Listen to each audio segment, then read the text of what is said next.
स्नेहा का सपना था कि उसे कोई बहुत ज्यादा समझदार और स्मार्ट पढ़ा लिखा लड़का मिले। लेकिन कहते हैं ना, जो भाग्य में होता है होता वही है। देख, मैं साफ कह रही हूँ, लड़की के बाप के पास भर भर के पैसा है। अरे एक बार लड़की ने तुझे पसंद कर लिया तो समझ के पैसे की तो नदियां भर जाएंगी, लेकिन फिर भी तेरी प्यास नहीं बुझेगी बेटा। अरे माँ, फ्रिज में मैंने 2 बोतल पानी की रखी है, और कैसे प्यास बुझेगी? अरे 5वीं फेल, मैं बात कर रही हूँ पैसों की प्यास की।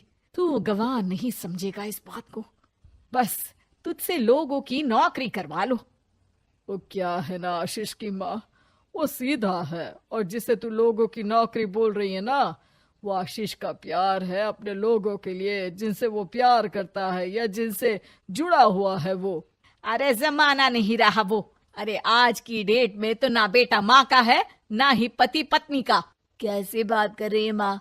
चाहे दुनिया यहाँ की वहाँ क्यों ना हो जाए, मैं आपके बिना नहीं रह सकता। ना ही मैं आपको कभी धोखा दे सकता हूँ। अरे हाँ, ठीक है ठीक है। देख, लड़की को पढ़ा लिखा लड़का चाहिए तो वहां चुप रहना। जबान खोलेगा तो पता चल जाएगा कि 5वीं पास है। अरे तो पढ़ा देती ना आगे। माना सौतेली माँ हो, लेकिन दहेज की लालच तो अपने बेटे जैसी ही रख रही हो।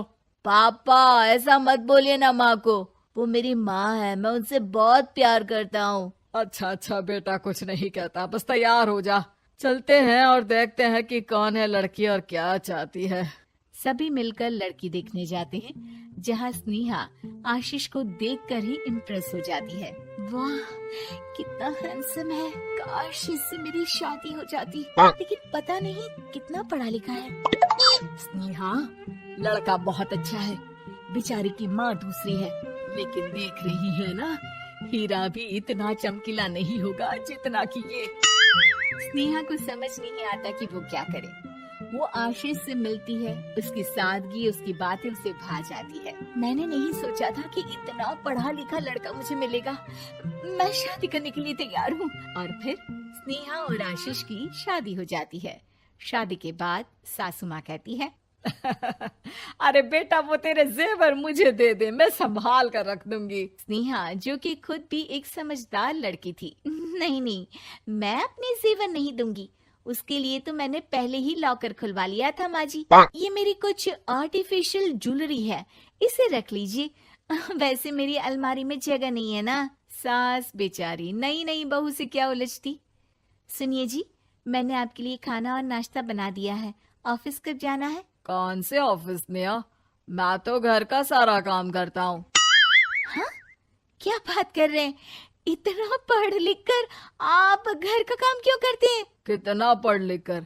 मैंने तो सिर्फ 5वीं तक पढ़ाई की है। तभी वहाँ सास आ जाती है। अरे 5वीं तक भी पढ़ लिया तो समझो मेरी कृपा से, वरना तो जो इसके लक्षण थे ना, क्या बताना। अच्छा आशीष, जरा बाहर जा और भाग कर टूथपेस्ट लेकर आ। सुबह से मंजन नहीं किया। और हाँ, फिर जाकर दुकान की सफाई कर देना। तेरा छोटा भाई दुकान पर जाने को तैयार हो रहा है। स्नेहा ये सब सुनकर हैरान रह जाती है। वो सोचती है कि आखिर उससे क्या गलती हो गई जो उसके साथ ऐसा हुआ। आशीष स्नेहा के पास जाता है। सुनो, तुमको तो मैंने पहली मुलाकात में ही बताया था कि। स्नेहा आशीष की बात ही नहीं सुनना चाहती है। वो जोर से चिल्लाती है, चुप रहो बिल्कुल, गंवार कहीं के।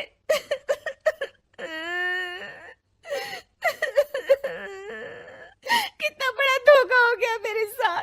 अब मैं इस घर में नहीं रह सकती। प्लीज ऐसी बात मत करो, मेरी पत्नी हो तुम, जैसे बोलोगी मैं वैसा करूंगा। मैं कोशिश करूंगा बाहर जाकर कोई काम ढूंढ लूं, पर प्लीज मत जाओ। चुप रहो गंवार कहीं के, मैं तुम्हारे जैसी की बीवी हो ही नहीं सकती। आशीष स्नेहा को लाख समझाने की कोशिश करता है, लेकिन वो अपने मायके चली जाती है। माँ चलिए ना, स्नेहा को मना कर लेकर आते हैं। अरे जाओ, बनाने जाए मेरी जूती। इतना घमंड, जैसे कलेक्टर हो कहीं की महारानी। अरे मैं तो तुझे कहूंगी कि तू भी भूल जा, हमने नहीं भगाया, खुद ही तो गई है। माँ वो बीवी है मेरी, मैं प्यार करता हूँ उससे, मैं जा रहा हूँ उसे लेने। वहीं स्नेहा के घर पर, माँ वो तो कुछ काम ही नहीं करता, घर का नौकर है, 5वीं पास। मैं नहीं रह सकती ऐसे आदमी के साथ माँ। बेटा वो लड़का बहुत अच्छा है, उसकी तारीफ मैंने हर किसी से सुनी है। तेरा पति है, अब तक एक गलत माँ के साथ रह रहा था, तू संवारेगी तो संवर जाएगा। तभी वहाँ आशीष आ जाता है। मुझे माफ कर दो स्नेहा, पर प्लीज मुझे छोड़कर मत जाओ। मेरी माँ के जाने के बाद मुझे तुम्ही से सारी उम्मीद है। तुम जैसा कहोगी मैं करूँगा, पर प्लीज मेरे साथ रहो।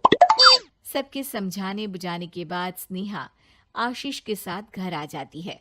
आ गई महारानी, अब आई हो और सच्चाई भी पता चल गई है, तो थोड़ा तमीज से पति के साथ घर देख, रसोई संभाल और हम सबकी सेवा कर।